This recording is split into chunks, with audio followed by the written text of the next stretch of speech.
नमस्कार साथियों, हमारे YouTube चैनल में आप सभी का स्वागत है। तो आज हम राजनीति विज्ञान के अंतर्गत नया चैप्टर लेकर आए हैं, जिसका नाम है फांसीवाद। तो यह TGT, PGT, GRC, LT आदि परीक्षाओं के लिए बहुत ही महत्वपूर्ण होने वाला है। तो चलिए शुरुआत करते हैं। आज का पहला प्रश्न है, निम्न में से किसने राज्य को एक साधन के रूप में नहीं बल्कि स्वतः साध्य के रूप में माना है? पहला है जनतंत्रवादी, दूसरा तानाशाह, तीसरा उदारवादी और चौथा धार्मिक प्रमुख। तो इसका राइट आंसर है ऑप्शन नंबर बी, तानाशाह। तानाशाह जो है यह राज्य को एक साध्य के साधन के रूप में नहीं बल्कि स्वतः राज्य के रूप में माना है। अगला क्वेश्चन है, आधुनिक तानाशाही के नाम आधुनिक तानाशाही ने जन्म दिया है, निम्न में से सही कथन चुनिए। तो आधुनिक तानाशाही ने किसका जन्म दिया है? पहला है सर्वसत्तावादी राज्य को, दूसरा सामूहिक नेतृत्व को, तीसरा बहुमत के शासन को और चौथा है मूल्य आधारित समाज को। तो जो आधुनिक तानाशाही ने जन्म दिया है वह है सर्वसत्तावादी राज्य को। ऑप्शन नंबर ए इसका राइट आंसर होगा। अगला क्वेश्चन है, जन लोकतांत्रिक अधिनायकवाद का विचार किसने दिया? पहला है माओ, दूसरा मार्क्स, तीसरा स्टालिन और चौथा कोटस्की। तो इसका जो राइट आंसर है, जन लोकतांत्रिक अधिनायकवाद का जो विचार दिया है यह माओ ने दिया है। ऑप्शन नंबर ए इसका राइट आंसर होगा। अगला है, सभी कुछ राज्य के अंदर है, राज्य के विरुद्ध और बाहर कुछ नहीं है, यह किसने कहा है? पहला है हीगल, दूसरा हिटलर, तीसरा ग्रीन और चौथा मुसोलिनी। तो सभी कुछ राज्य के अंदर है, राज्य के विरुद्ध और बाहर कुछ नहीं है, यह कथन मुसोलिनी ने कहा है। ऑप्शन नंबर डी इसका राइट आंसर होगा। अगला क्वेश्चन है, सब कुछ राज्य के भीतर है, राज्य के बाहर कुछ नहीं है और राज्य के विरुद्ध कुछ नहीं है, यह कथन इंगित करता है। तो यह कथन किसकी ओर इंगित करता है? पहला है कल्याणकारी राज्य की ओर, दूसरा सर्वाधिकारवादी राज्य, तीसरा प्रजातांत्रिक राज्य और चौथा वर्ग व्यवस्था। तो इसका राइट आंसर है सर्वाधिकारवादी राज्य। ऑप्शन नंबर बी इसका राइट आंसर होगा। अगला क्वेश्चन है, जिसे जीना है उसे युद्ध करना होगा, यह कथन किसका है? पहला है सिकंदर महान का, दूसरा मुसोलिनी का, तीसरा माओ त्से तुंग का और चौथा हिटलर का।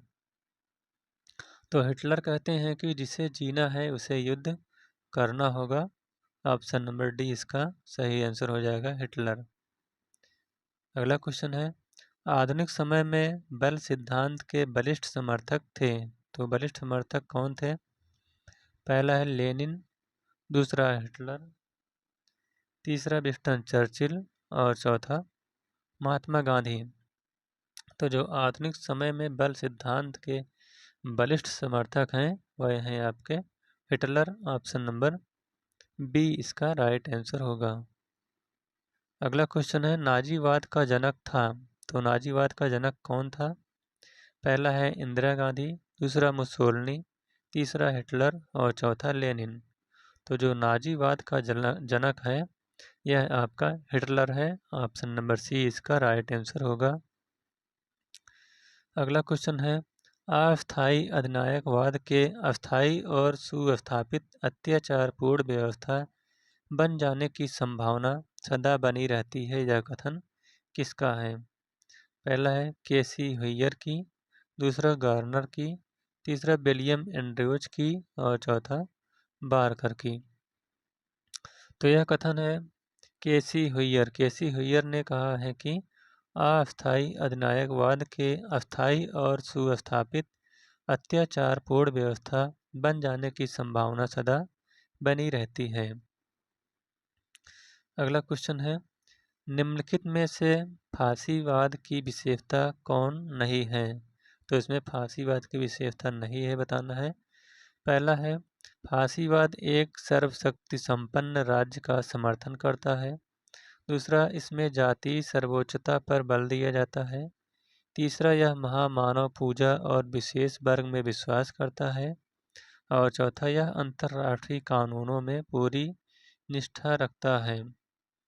तो जो इसमें फांसीवाद की विशेषता नहीं है वह है आपका ऑप्शन नंबर डी, यह अंतर्राष्ट्रीय कानूनों में पूरी निष्ठा रखता है, यही इसकी विशेषता नहीं है। इसके अलावा फांसीवाद की जो विशेषता है वह है, फांसीवाद एक सर्वशक्ति संपन्न राज्य का समर्थन करता है। इसमें जातीय सर्वोच्चता पर बल दिया जाता है।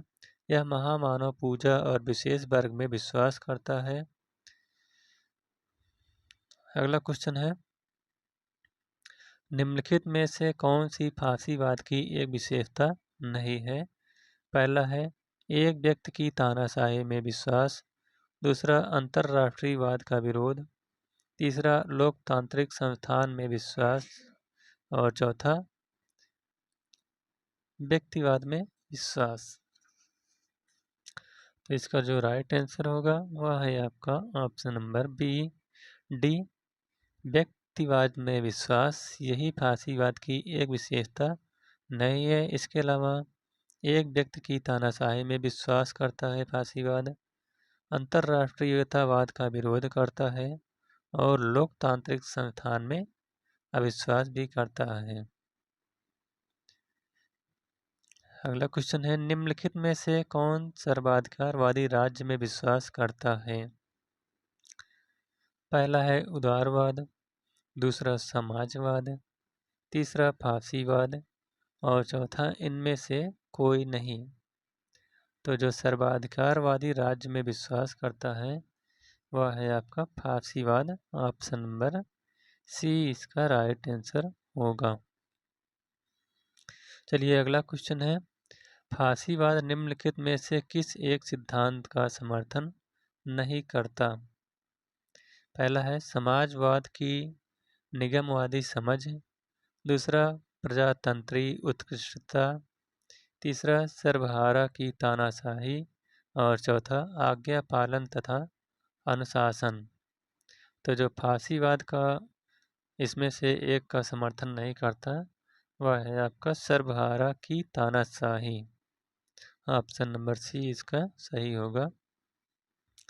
अगला क्वेश्चन है, फांसीवाद के फासीस शब्द का अर्थ है? तो फासीस का अर्थ आपको बताना है। पहला है, प्राचीन रोम के अधिकारियों की शक्ति के प्रतीक के रूप में डंडों का समूह। दूसरा, पोप का मुकुट। तीसरा, पवित्र रोमन सम्राट की बाइबिल। और चौथा, रोम के मुख्य चर्च की घंटी। तो जो फांसीवाद के फासीस शब्द का अर्थ है वह है, प्राचीन रोम के अधिकारियों की शक्ति के प्रतीक के रूप में डंडों का समूह। ऑप्शन नंबर ए इसका राइट आंसर हो जाएगा। अगला क्वेश्चन है, फांसीवाद का जन्म हुआ था? तो फांसीवाद का जन्म कहाँ हुआ था? पहला है ब्रिटेन में, दूसरा इटली में, तीसरा जर्मनी में और चौथा रूस में। तो जो फांसीवाद का जन्म हुआ था वह इटली में हुआ था। ऑप्शन नंबर बी इसका राइट आंसर होगा। अगला क्वेश्चन है,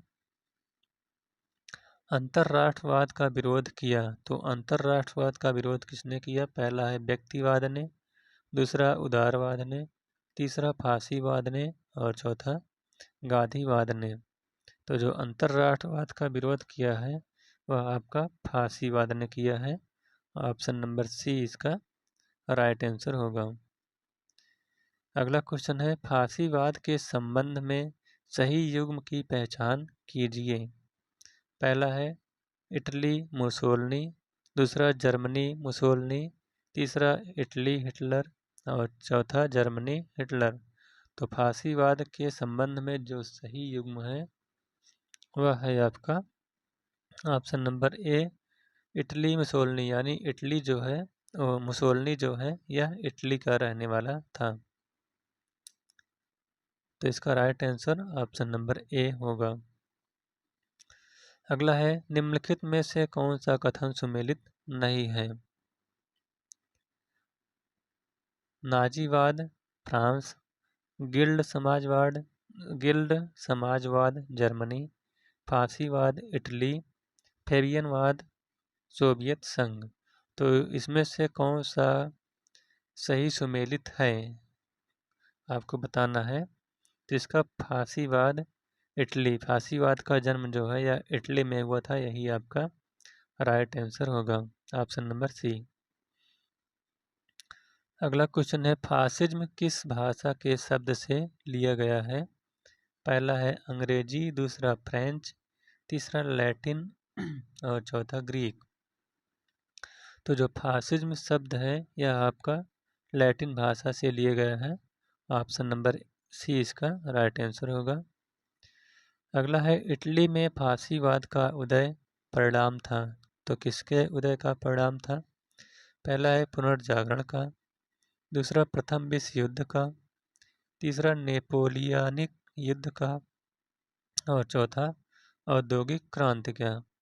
तो जो इटली में फांसीवाद का उदय का परिणाम था वह था आपका प्रथम विश्व युद्ध का, ऑप्शन नंबर बी इसका राइट आंसर होगा। अगला क्वेश्चन है किसने कहा आदमी के लिए युद्ध वही है जो औरत के लिए मातृत्व मातृत्व है? पहला है कार्ल मार्क्स, दूसरा हीगल, तीसरा मुसोलिनी और चौथा है लेनिन। तो मुसोलिनी ने कहा है कि आदमी के लिए युद्ध वही है जो औरत के लिए मातृत्व, ऑप्शन नंबर सी इसका राइट आंसर होगा। अगला क्वेश्चन है जैसे मातृत्व महिला के लिए है उसी तरह युद्ध पुरुष के लिए है, यह किसने कहा है? पहला है हिटलर, दूसरा लेनिन, तीसरा मुसोलिनी और चौथा माओ। तो यह कथन मुसोलिनी ने कहा है कि जैसे मातृत्व महिला के लिए है उसी तरह युद्ध पुरुष के लिए है, ऑप्शन नंबर सी इसका सही जवाब हो जाएगा। अगला क्वेश्चन है मेरा प्रोग्राम कार्य है बात नहीं, यह कथन किसका है? पहला है मार्क्स, दूसरा स्टालिन, तीसरा मुसोलिनी और चौथा गांधी। तो मुसोलिनी ने कहा है कि मेरा प्रोग्राम कार्य है बात नहीं, यह कथन मुसोलिनी का है, ऑप्शन नंबर सी इसका राइट आंसर होगा। अगला क्वेश्चन है किसने कहा कि युद्ध पुरुष के लिए वही है जो स्त्री के लिए मातृत्व? तो आपके सामने पहला ऑप्शन है मुसोलिनी, दूसरा मार्क्स, तीसरा हीगल और चौथा माओ। तो मुसोलिनी ने कहा है कि युद्ध पुरुष के लिए वही है जो स्त्री के लिए मातृत्व, ऑप्शन नंबर ए इसका राइट आंसर होगा। अगला क्वेश्चन है जर्मनी में हिटलर ने किस प्रकार के शासन की स्थापना की? पहला है लोकतंत्र, दूसरा तानाशाही, तीसरा कुलीन तंत्र और चौथा राजतंत्र। तो जर्मनी में जो हिटलर थे उन्होंने तानाशाही शासन की स्थापना की, ऑप्शन नंबर बी इसका राइट आंसर होगा। अगला क्वेश्चन है नाजियों द्वारा किस पुस्तक को अपना बाइबल माना गया? पहला दास कैपिटल, दूसरा वार एंड पीस, तीसरा मेन कैंप और चौथा कम्युनिस्ट मैनिफेस्टो। तो जो नाजियों द्वारा अपना बाइबल माना गया वह माना गया आपका main camp, option number C इसका राइट आंसर हो जाएगा। मेन कैंप जो है यह हिटलर की प्रसिद्ध पुस्तक थी। चलिए अब नेक्स्ट क्वेश्चन की ओर चलते हैं। अगला क्वेश्चन है निम्नलिखित में से किसने फांसीवाद के सिद्धांत का वर्णन इस रूप में किया है कि वह समाजवाद का राष्ट्रवादी रूप है? पहला है मार्टिन हाइडेगर, दूसरा जॉर्ज सोरेल, तीसरा एल्फ्रेडो रोक्को और चौथा रूडोल्फ जेलेन। तो इसका राइट आंसर है ऑप्शन नंबर सी एल्फ्रेडो रोक्को ने कहा है कि फासीवाद के सिद्धांत का वर्णन इस रूप में किया है कि वह समाजवाद का राष्ट्रवादी रूप है। अगला क्वेश्चन है, फासीवादियों के अनुसार जनतंत्र का सर्वाधिक वास्तविक रूप निम्न में से किसके द्वारा चलाई जाने वाली सरकार में पाया जाता है? पहला है अभिजात वर्ग, दूसरा जंगखोर, तीसरा जनतंत्रवादी और चौथा अराजकतावादी। तो इसका राइट आंसर है ऑप्शन नंबर ए, अभिजात वर्ग में। अगला क्वेश्चन है, फासीवाद ने राज्य को माना। तो फासीवाद ने राज्य को कैसा माना? पहला है एक आवश्यक बुराई माना, दूसरा वर्ग विरोध की असाध्यता का परिणाम और अभिव्यक्ति, तीसरा है व्यक्तियों पर एक निरंकुश शक्ति और चौथा है परिवार और गांव का एक ऐसा संगठन जिसका उद्देश्य पूर्ण और आत्मनिर्भर होना है। तो इसका राइट आंसर है ऑप्शन नंबर सी, फासीवाद ने राज्य को व्यक्तियों पर एक निरंकुश शक्ति के रूप में माना। अगला क्वेश्चन है, निम्नांकित में से कौन सी विशेषता फासीवाद में पाई जाती है?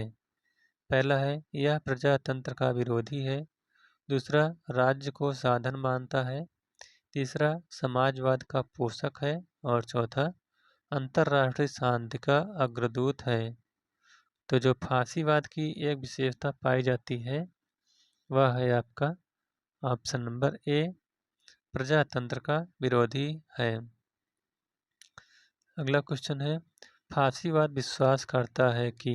तो फासीवाद किसमें विश्वास करता है? पहला है राज्य दल से श्रेष्ठ है, दूसरा दल राज्य से श्रेष्ठ है, तीसरा राज्य और दल दोनों एक दूसरे से अलग हैं और चौथा है राज्य और दल एक ही हैं। तो जो फासीवाद है यह आपका राज्य दल से श्रेष्ठ है, इसी पर विश्वास करता है। ऑप्शन नंबर ए इसका राइट आंसर होगा। तो इस प्रकार से आज का वीडियो यहीं पर समाप्त होता हुआ। यह वीडियो आपको कैसा लगा? अगर अच्छा लगा हो तो वीडियो को लाइक शेयर और चैनल को सब्सक्राइब करिएगा। Thank you.